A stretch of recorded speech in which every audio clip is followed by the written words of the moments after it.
महिला आरक्षण बिल को लेकर देश की राजनीति में एक बार फिर बहस तेज हो गई है। दरअसल केंद्र सरकार 16, 17 और 18 अप्रैल को संसद का 3 दिन का विशेष सत्र बुला रही है। इस सत्र में नारी शक्ति वंदन अधिनियम 2023 यानी महिला आरक्षण कानून में संशोधन करने की पूरी तैयारी है। स्पीकर के मुताबिक सत्र के दौरान प्रश्नकाल या शून्यकाल जैसी चीजें नहीं होंगी, केवल सरकारी काम होंगे। इस बिल को लेकर राजनीति भी हो रही है।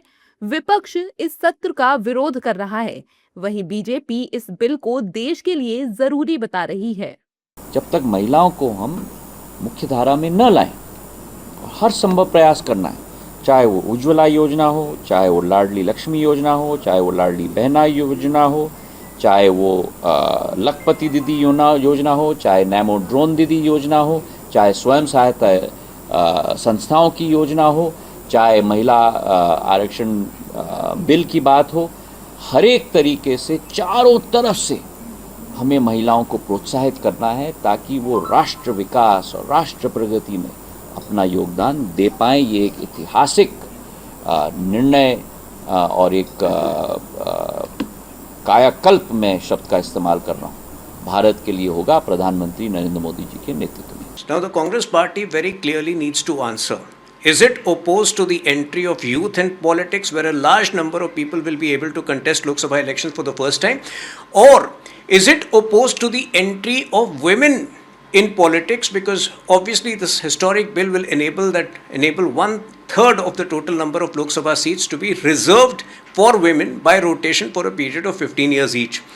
But fundamentally, it seems that the Congress wants concentration of power in a few hands, and invariably that would mean concentration of power in the first family of the Congress party, because the entire Congress party is run by proxy by the first family. So I think Congress party needs to answer why it wants to stall such a historic bill and do disservice to the nation. वहीं कांग्रेस का आरोप है कि केंद्र सरकार ने पश्चिम बंगाल और तमिलनाडु में विधानसभा चुनाव के नतीजों को प्रभावित करने और चुनावी फायदे के लिए संसद का विशेष सत्र बुलाया है।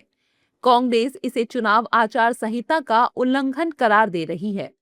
5 स्टेट का चुनाव चल रहा है, एमपीज नेता चुनाव में बिजी है, आरक्षण 2029 में करना है। ऐसे वक्त में जब इलेक्शन हो रहा है, ये 2 दिन और 3 दिन का सेशन बुलाने की क्या जरूरत थी? सेशन तो अभी खत्म हुआ है, उसे एक्सटेंड कर देते, अगले सेशन में कर देते। और दूसरी बड़ी बात जो खबरें हैं, आप लोकसभा की सीटें बढ़ा के 850 सीटें कर रहे हैं। 850 सीटें अगर आप करते हैं लोकसभा के अंदर, क्या हाउस ठीक तरह चला पाएंगे? क्या एमपीज को बोलने का समय मिल पाएगा? 12 घंटे से ज्यादा नहीं होते, सेशन के दिन भी आपने घटा दिए। मुझे तो लगता है कि नियत बीजेपी की जरूर इलेक्शन की ही है, क्योंकि हर बार हमने देखा है और जिस तरह से महिलाओं की वोटिंग परसेंटेज बढ़ा है, तो या तो महिलाओं के खातों में इलेक्शन के मुंह पर पैसा डाल दिया जाए, या फिर महिलाओं को किस तरह खुश किया जाए ताकि वो आकर इलेक्शन में वोट करें।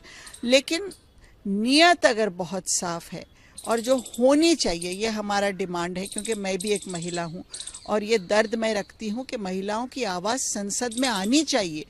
आएंगी तो हमारी गवर्नेंस बहुत बेहतर होगी।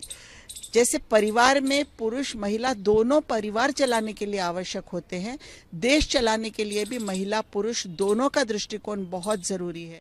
दरअसल केंद्र सरकार ने 2023 में संसद का विशेष सत्र बुलाकर महिला आरक्षण कानून पास कराया था, जिसे आधिकारिक तौर पर नारी शक्ति वंदन अधिनियम कहा जाता है। और अब 16 अप्रैल से शुरू होने जा रहे सत्र में इसी अधिनियम में संशोधन के लिए 2 विधेयक लाए जाने वाले हैं। वो विधेयक क्या हैं, ये स्पष्ट तौर पर 16 से 18 अप्रैल को पता चल ही जाएगा।